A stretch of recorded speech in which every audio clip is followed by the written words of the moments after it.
बिस्मिल्लाहिर्रहमानिर्रहीम जी। Welcome to your own show हम और हमारी ज़रात, जिसमें कि हम बात करते हैं किसानों से, हमारे मुल्क के रहने वालों से, हमारे आम कंज्यूमर से, आम पाकिस्तानी से, और उनको बताते हैं कि उनका लिए ये प्लेटफॉर्म हाजिर है जिसमें कि वो आके अपनी ज़रात से मुंसलिक, अपनी तजारत से मुंसलिक, और इसके साथ साथ जो सल्तनत है या रियासत है उसकी पॉलिसियों के मुतालिक अपनी राय का भी इजहार कर सकते हैं। और प्लस हम उन्हें ये भी बताते हैं कि उनको आगे चल के किन चैलेंजेस से सामना हो सकता है और कैसे वो इसकी तैयारी कर सकते हैं। तो जी, प्रोग्राम शुरू करते हैं आज का। सबसे पहले तो जनाब, रमज़ान का आखिरी अशरा है और अब इसकी जो है इख्तिताम की तरफ गामज़न है। इंशाल्लाह जब आप ये प्रोग्राम देखेंगे तो उस वक्त शब कदर या 27वीं की रात जो है, या ताक रातों में से एक रात जो है, उसकी बरकतें आप लोगों ने समेट ली होंगी।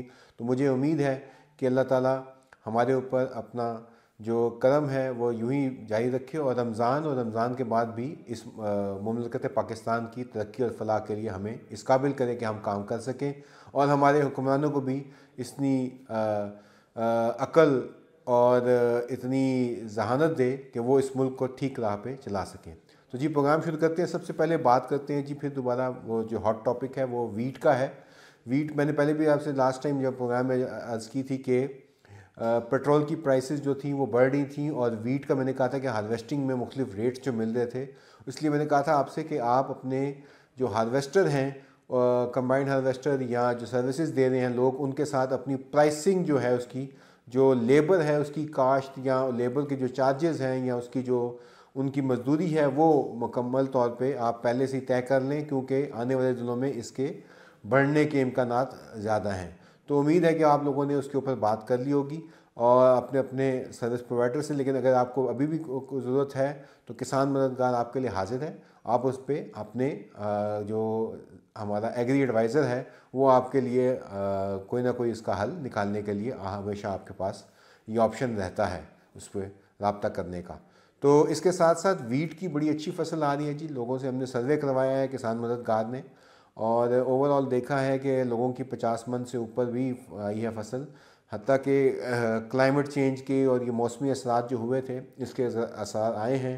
गंदम गिरी भी, लॉजिंग भी हुई, लेकिन फिर भी अल्हम्दुलिल्लाह काफ़ी बेहतर रिज़ल्ट्स जो उनसे हैं वो इस साल नज़र आ रहे हैं। इस दफ़ा हीट वेव ने भी डिस्टर्ब नहीं किया, बारिशों के भी है, लेकिन अभी भी जो बाकी इलाके हैं, मैदानी इलाके जो पंजाब के और इसी तरह खैबर पख्तूनख्वा के और जो नॉर्दर्न एरियाज़ हैं पंजाब के, यहाँ पे गंदम अभी मौजूद है और आने वाले दिनों में भी फिर दोबारा बारिश का इम्कानात हैं। तो आपसे यही गुजारिश है कि अपनी फसल की हिफाजत करें, उसको जो जहर की गोलियां हैं और वो जो आपने जहाँ पे रखनी है तो वहाँ पे कोशिश करें कि किसी तरीके से ना वो गीली हो, ना ही उसमें कोई ऐसा कोई हमारी लापरवाही हो जिससे कोई आग लगने का अंदेशा हो। तो अपनी फसल की ज़रूर हिफाजत करें।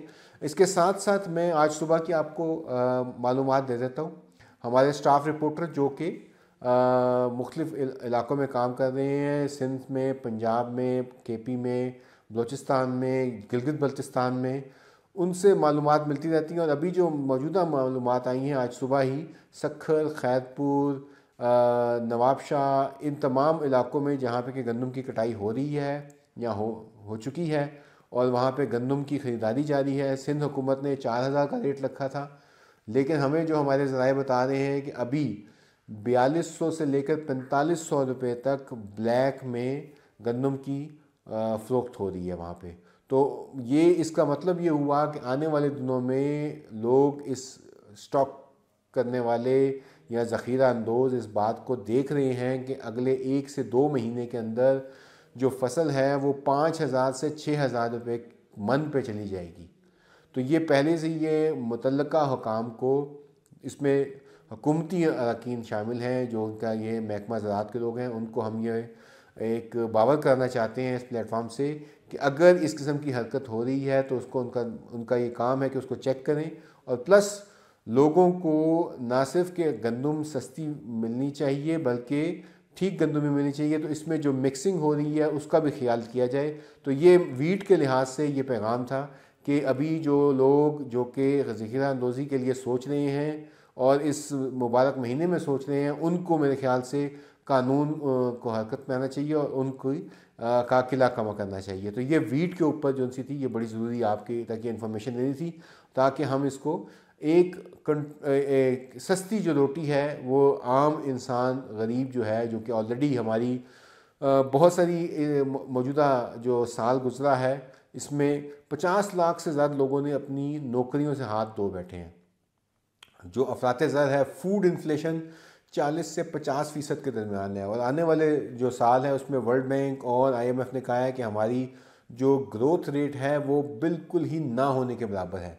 तो इस सूरत हाल में कैसे हम इसका मुकाबला करेंगे, हमें एक दूसरे का साथ देना है, प्लस हमें ये भी काम दिखाना है कि हमें अपनी जो चीज़ें जो हमारे कंट्रोल में हैं, हम लालच, हिर्स और एक ज़ख़ीरा अंदोज़ी का जो जहन है उसको हम कम अज़ कम उसको उसकी हौसला शिकनी करें, और आम जो पाकिस्तानी है उसके लिए उसकी कम से कम 2 वक्त की रोटी जो है, 3 वक्त से तो वो 2 वक्त पे आ गया है, लेकिन 2 वक्त की रोटी भी कम से कम उसके लिए इतने ज़राए होने चाहिए या इतनी वो सस्ती होनी चाहिए कि वो अपनी और अपने बच्चों के लिए वो उनको खिला सके। तो ये बड़ा ही एक ज़रूरी पैगाम है हमारा, क्योंकि ये बहुत ख़तरनाक सूरत हाल का वरना सामना हो सकता है।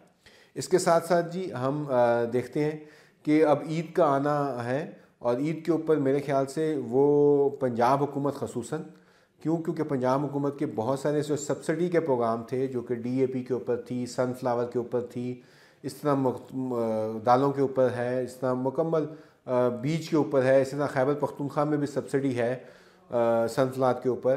तो ये अभी तक मेरे ख्याल से ये पेमेंट नहीं की गई लोगों को। तो अब हुकूमत से दरख्वास्त है कि अब क्योंकि हुकूमत के पास कुछ थोड़े पैसे भी आ गए हैं, अच्छी रेमिटेंस आई हैं इस महीने में, तो मेरे ख्याल से जो सूबों के फ़ंड हैं वो सूबे को ट्रांसफ़र कर देने चाहिए, ताकि सूबे जो हैं वो अपने मुतल्लिका जो किसान भाई हैं उनको जो सब्सिडी के मुताबिक जितना उन्होंने वादा किया था वो पैसे कम से कम उनके अकाउंट में ट्रांसफ़र कर सकें। तो ये बहुत ज़रूरी है मेरे ख्याल से ईद के ऊपर, ताकि उसको भी अपनी किसान को अपनी जो ये सारा साल मेहनत करता है, और इस मौके पे कम से कम उसे याद रखना चाहिए हुकूमत को, ताकि उसका भी एहसास हो कि उसका ख्याल रखने वाला कोई है। तो ये हुकूमत से एक और हमारी दरख्वास्त है इसी प्लेटफॉर्म से। तीसरा जी बात करते हैं कि एक और चीज़ जो हमने देखी है कि हमने देखा कि ट्रैक्टर की कीमत बढ़ गई, इसके साथ साथ जो इनपुट्स हैं, अभी मेरी थोड़ी देर पहले गिलगित बल्तिस्तान में बात हुई है, वहाँ पे आलू की काश्त जो हाइब्रिड है, जो हॉलैंड का बीज है, वो इतना महंगा हो गया है कि वो कह रहे हैं जी कि हमें पाकिस्तानी बीज चाहिए। कोई भी फार्मर जो है वो कबूल नहीं कर रहा इतनी महंगी जो काश्त है हमारी फसलों की। तो आने वाले दिनों में हमें ये फूड सिक्योरिटी का एक चैलेंज आएगा, ये चैलेंज बहुत बड़ा है। इसको देखते हुए मैं ये मिसाल दूंगा कि हमें ये अपनी चीज़ें जो सी इनपुट्स जिसे हम कहते हैं, यानी कि वो इसमें के बीज, खाद, फर्टिलाइज़र, पेस्टिसाइड, इनकी कीमतें कम करनी चाहिए, हुकूमत को रोल प्ले करना चाहिए। क्योंकि हमारे पड़ोस में इंडिया में ये हुआ है कि 30 महीने बाद जो फूड प्राइसेस हैं वो कम हो गई हैं। हमारे यहाँ मेरे ख्याल से पाकिस्तान की तारीख की सबसे ज़्यादा बड़ी फूड इन्फ्लेशन इस टाइम चल रही है, जबकि इंडिया में ये हुआ है कि 30 महीने यानी कि कोविड के आसपास जो महंगाई आई थी उसके बाद से लेकर अब सबसे कम कीमतें नीचे चली गई हैं। और उन्होंने ये कहा है कि ये कीमतें इसलिए कम हुई हैं क्योंकि यहाँ पे किसानों को जो है वो सस्ता बीज, पेस्टिसाइड और खादें मिल रही हैं। तो जाहिर है कि जब अगर आप अपनी प्रोडक्शन की कॉस्ट कम करेंगे तो उसका फ़ायदा ये होगा कि आपकी जो पैदावार होगी उस पर किसान जो है वो उसको कम दामों में बेच देगा, क्योंकि उसका क्या है कि प्रोडक्शन की जो कॉस्ट थी वो कम थी और उसके मुकाबले में उसको एक फेयर प्रॉफिट या जिसे कहते हैं कि एक मुनासिब जो मुनाफा है वो मिल रहा है, जिससे कि वो अपनी अगली फसल की तैयारी कर सकेगा। तो ये इस किस्म की चीज़ें जो सी हैं वो देखिए हमारे पड़ोस में अगर हो सकती हैं तो हमारे यहाँ भी हो सकती हैं। सिर्फ फुकदान है पॉलिसी का और एक मुस्तकिल जो है वो उस प्रोग्राम का जिसमें कि तमाम किसान जो हैं वो फैज़याब हो सकें। इसके साथ साथ बात करते हैं जी एक और बड़ा गवर्नमेंट ने किया है काम। आज जब प्रोग्राम मेरा शायद गवर्नमेंट के अगेंस्ट ही जाए, लेकिन फिर भी बात सिंपल है कि राइस का जो सीड है जो कि 1692 पे हुकूमत ने बड़ा शोर मचाया पंजाब में जी कि ये वैरायटी ठीक नहीं है या क्या है, ऐसे है। और मस्जिदों से ऐलान करवाए गए हैं और लोगों को कहा गया है अगर किसान का एक भला हो रहा है। हमारे पड़ोस में देखें कि अगर एक किसान 1 एकड़ से कुछ तकरीबन 3 लाख रुपए का चावल जो उनसे है वो उगाता है और उसकी फसल हासिल करता है, तो हमें क्यों नहीं ये काम करना चाहिए, हमारे किसान को क्यों ना ये फ़ायदेमंद हो। तो ये 1692 या 1718 के ऊपर बैन लगा के गवर्नमेंट ने मेरे ख्याल में कोई ज़्यादा अच्छा काम नहीं किया। क्यों? क्योंकि कोई पहली दफ़ा नहीं है कि हम इंडिया की वैरायटियाँ नहीं इस्तेमाल कर रहे। आपकी 1509 जिसका कि चावल आप इस्तेमाल करते हैं, 1121 1121 ये कोई पाकिस्तानी वैरायटीज़ नहीं है, ये इन्होंने बाद में उसके नाम दिए किसान बासमती और बाकी, लेकिन या 386 लेकिन जो है हमारे ये वो हमारी अपनी वैरायटीज़ नहीं थी। ये 1121 भी इंडिया से आया है, 1509 भी वहीं से आया है, 1692 भी आया है, 1718 भी आया है। अगर वो पहली 2 वैरायटीज़ आ चुकी हैं तो इसमें भी कोई मज़ायका नहीं है। अगर किसान को इसका फ़ायदा हो रहा है, अगर उसकी पर एकड़ मुनाफा बढ़ रहा है, तो उसको ज़रूर ये मेरे ख्याल से बात करनी चाहिए हमें कि किसान को ये चीज़ मुनाफे बख्श हो ताकि उसकी पैदावार बढ़े। अगर पैदावार बढ़ेगी तो ज़ाहिर है, और इसमें कोई ऐसा मसला नहीं है कि आप अगर ना भी करें, आप कह भी दें तो 1692 को वो 1509 करके बेच देगा, आपके पास तो कोई, क्योंकि उसकी ही वो एडवांस फार्म है। तो आप अगर इसको रोकना भी चाहें तो रोक नहीं सकते। ये एक बड़ा फेयर सा कमेंट है, मेरी बड़ी बात हुई है इसमें, मिलों वालों से भी बात हुई है, हमारी जो राइस मिल्स हैं उन्होंने कहा जी जितना चावल हो उतना कम है, हम लेने के लिए तैयार हैं। तो जब लेने वाला तैयार है, उगाने वाला तैयार है, तो गवर्नमेंट को फिर इस किस्म की जो है वो मेरे ख्याल से ये काम नहीं करना चाहिए। हाँ, आपको अपनी वैरायटीज़ जो सी हैं आप ज़रूर काम करें, लेकिन अगर आप काम करना चाहें तो, अगर आप काम नहीं कर रहे और कोई और काम कर रहा है और किसान को उसका फ़ायदा हो रहा है, तो मेरे ख्याल से कम ये उसके हाल पे रहम खाना चाहिए और किसान को जो है वो अपनी आमदन बढ़ाने के लिए मेरे ख्याल से उस साजगार माहौल होना चाहिए, बजाय इसके कि हम उसको रोकें। तो ये राइस के ऊपर मेरे ख्याल से ये एक बिला वजह एक हुकूमत पंजाब ने ये काम किया है जिसमें कि ये रोक रहे हैं, इसको नहीं रोकना चाहिए। क्यों? क्योंकि अगर 1509 करके ये बेचें तो क्या होगा, वही चावल बिक जाएगा।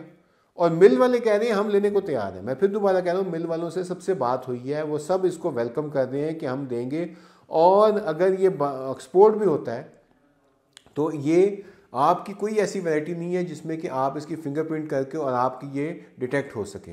तो इसके ज़्यादा चांसेस हैं। गल्फ़ में इतने रिजिड किस्म के भी रूल्स नहीं है, ईरान में रूल्स नहीं है जहाँ आपका चावल जा रहा है, तो ये आप गल्फ़ में बड़े आसानी से भेज सकते हैं और इसमें डॉलर्स अर्न कर सकते हैं।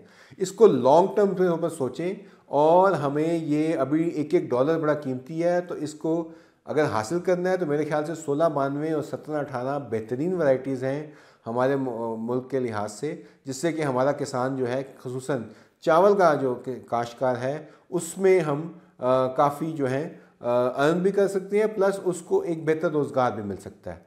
इसके साथ साथ जी आगे बात करते हैं कि अभी बलूचिस्तान में एक अच्छी बात ये हो रही है कि हुकूमत ने ये कहा है कि ईद के फ़ौरन बाद वो 4 ज़िलों में जिनमें चावल उगता है, झलमक्सी है, जाफराबाद है, नसीराबाद है, इससे इलाके हैं, इसके अंदर वो मुफ्त चावल का सीड जो है वो किसानों में बांटेंगे। तो ये बड़ा अच्छा प्रोग्राम है गवर्नमेंट का, जहाँ तारीफ़ बनती है, जिस गवर्नमेंट की बनती है वो करेंगे हम।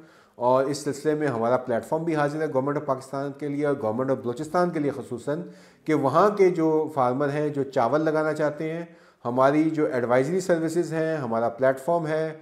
इसके साथ साथ कॉटन वहाँ पे जो लगाई जा रही है, वहाँ पे जो मुख्तलिफ फ्रूट्स लगाए जा रहे हैं, उसके लिहाज से भी हम नए प्रोग्राम जो उनसे उनके साथ करने के लिए तैयार हैं। और इस बहुत ही उनका एक मुनासिब और बरवक्त इक़दाम है कि ईद के फ़ौरन बाद वो मुफ्त बीज बांट रहे हैं अपने किसानों में। और इस सिलसिले में हमारी जो सर्विसेज हैं और हमारी जो रिसोर्सेज हैं वो उनके लिए हाजिर हैं।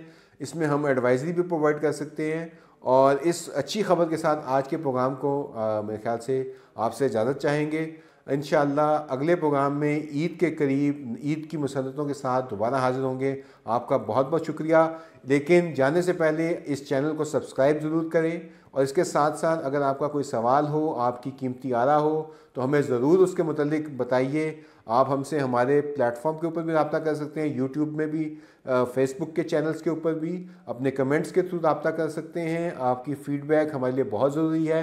इसके साथ साथ आप 111 किसान के ऊपर हमारे किसान मदद प्रोग्राम के थ्रू भी इस प्रोग्राम के बारे में अपनी आरा के मुतालिक और प्लस अपनी जो कीमती जो आपकी राय है उससे ज़रूर हमें हमकनार कीजिएगा। बहुत शुक्रिया। अस्सलाम वालेकुम।